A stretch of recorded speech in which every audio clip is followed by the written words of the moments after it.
आतंकवाद का political tool के रूप में इस्तेमाल कर रहे हैं, उन्हें ये समझना होगा कि आतंकवाद उनके लिए भी उतना ही बड़ा खतरा है। ये सुनिश्चित किया जाना बहुत जरूरी है कि अफगानिस्तान की धरती का इस्तेमाल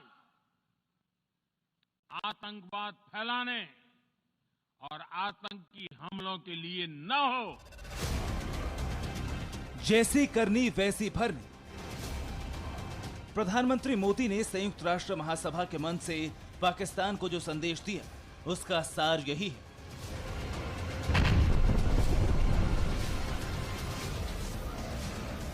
लेकिन पाकिस्तान को यह सत्य कभी समझ नहीं आया। पाकिस्तान ने आतंक की जिस फसल को बरसों तक तैयार किया, अफगानिस्तान में सत्ता परिवर्तन के लिए उसका भरपूर इस्तेमाल किया गया।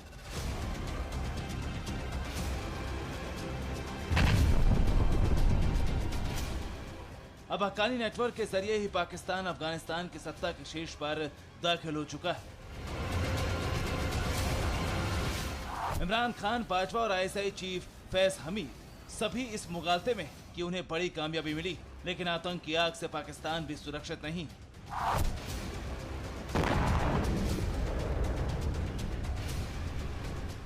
कुछ ऐसा ही भयंकर धमाका हुआ। बारूदी ब्लास्ट से आग का गोला निकला और पाकिस्तान की फौज के बीच भगदड़ मच गई। धुआं छटा तो सामने भारी भरकम आर्मी की गाड़ी कबाड़ में बदल चुकी थी।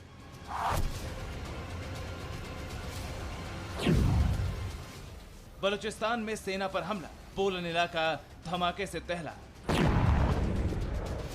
आतंकियों को बारूद और हथियार देने वाली पाकिस्तान आर्मी के काफिले पर अपने ही देश में फिर अटैक हुआ।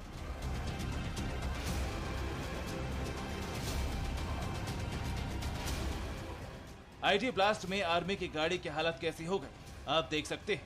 बाजवा के अफसरों ने ब्यौरा नहीं दिया है, लेकिन पीएलए यानी बलूचिस्तान लिबरेशन आर्मी का दावा है कि ब्लास्ट में 4 जवानों की मौत हो गई, जबकि 2 जख्मी हैं। हमला बलूचिस्तान के बोलन इलाके में हुआ। पाकिस्तान आर्मी ऑपरेशन के बाद लौट रही थी। शहरा के इलाके में आर्मी के जवानों पर अटैक हुआ। आईडी से काफिले की गाड़ी को धमाके में उड़ाया गया। इन जवानों के अलावा पाकिस्तान आर्मी का एक कैप्टन और लेफ्टिनेंट गंभीर रूप से घायल है। बलूचिस्तान लिबरेशन आर्मी ने धमकी दी कि भविष्य में इससे भी बड़ा हमला किया जाएगा।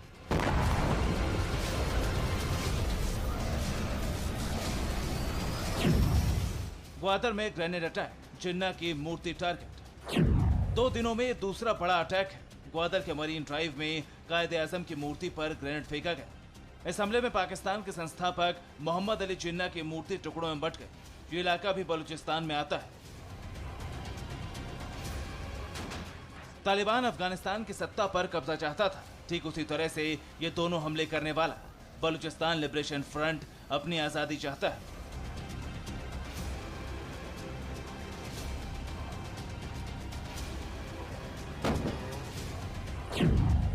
पीएलए पाकिस्तान का एक विद्रोही संगठन है। मकसद बलूचिस्तान को आजाद कराना है। पाकिस्तान सहित कई देश इसे आतंकी संगठन मानते हैं। 1970 के बाद से पीएलए कई बार हमले कर चुका है। बलूचिस्तान में पाकिस्तानी फौज और चीन के नागरिक इस संगठन के निशाने पर है और ये पाकिस्तान की सत्ता को बलूचिस्तान से हटाना चाहता है, ठीक वैसे ही जैसे तालिबान अफगानिस्तान में चाहता था, जिसके नाम से कांपते हैं इमरान, तहरीक तालिबान पाकिस्तान। पाकिस्तान तालिबान का मददगार है, लेकिन तालिबान नाम से एक और गुट है जो पाकिस्तान को अफगानिस्तान बनाना चाहता है। नाम है टीटीपी यानी तहरीक तालिबान पाकिस्तान। अफगानिस्तान में आतंक की आग सेकने वाले पाकिस्तान के लिए टीटीपी सबसे बड़ी मुसीबत है।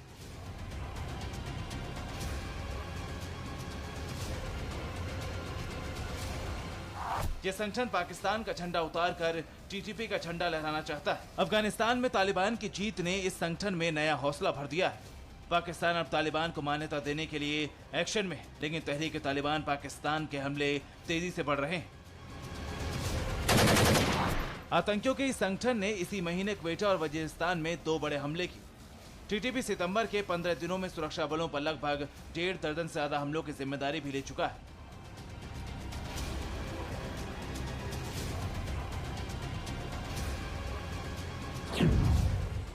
टीटीपी का अटैक स्टाइल बदला, अब हर दिन एक नया हमला। पाकिस्तान के बाहरी इलाकों में लगातार हमले जारी, टीटीपी के आतंकी हर दिन कहीं ना कहीं हमला कर रहे हैं। पाकिस्तान को लगता है कि तालिबान के साथ बेहतर रिश्ते से टीटीपी काबू में आएगा, लेकिन टीटीपी और तालिबान के बीच गहरे रिश्ते। पाकिस्तान ने तालिबान को मजबूत किया और तालिबान ने सत्ता में आते ही टीटीपी को नई ताकत दे दी।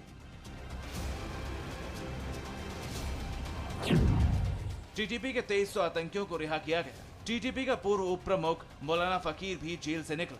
सभी काबुल, कंधार और बगराम की जेलों में बंद थे। मौलवी फकीर की आजादी के साथ ही टीटीपी को नई ताकत मिली और पाकिस्तान की सेना और सरकार दहशत में है। टीटीपी ने खैबर पख्तूनख्वा और बलूचिस्तान के मिलिशिया संगठनों से संपर्क किया है। ताजा हमले उसी का असर हो सकते हैं। सूत्रों के मुताबिक टीटीपी ने बलूचिस्तान को आजादी की लड़ाई में मदद का भरोसा दिया और पाकिस्तान के कबायली इलाकों में संगठन तेजी से मजबूत हो रहा है। मीडिया रिपोर्ट्स के मुताबिक तहरीक-ए-तालिबान पाकिस्तान ने कई सहयोगी बना लिए। इनमें बलूच राजी अलोई संघर्ष संगठन, बलूच लिबरेशन फ्रंट, लश्कर-ए-बलूचिस्तान और बलोच रिपब्लिक आर्मी शामिल है। तहरीक-ए-तालिबान पाकिस्तान और तालिबान का मकसद भी एक ही है। टीटीपी भी पाकिस्तान में शरिया कानून लागू करवाना चाहता है। टीटीपी के आतंकी पाकिस्तान के नेताओं और फौज को काफिर कहते हैं।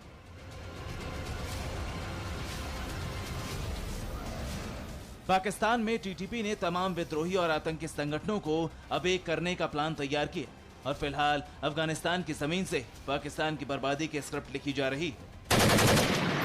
पीएम मोदी ने पाकिस्तान को जो नसीहत दी उसे वक्त रहते समझ लिया जाए, तभी पाकिस्तान को बर्बादी से बचाया जा सकता है। नहीं तो आतंकियों को बारूद का सप्लायर मुल्क खुद कैसे धमाकों को झेल रहा है, ये पूरी दुनिया देख रही है।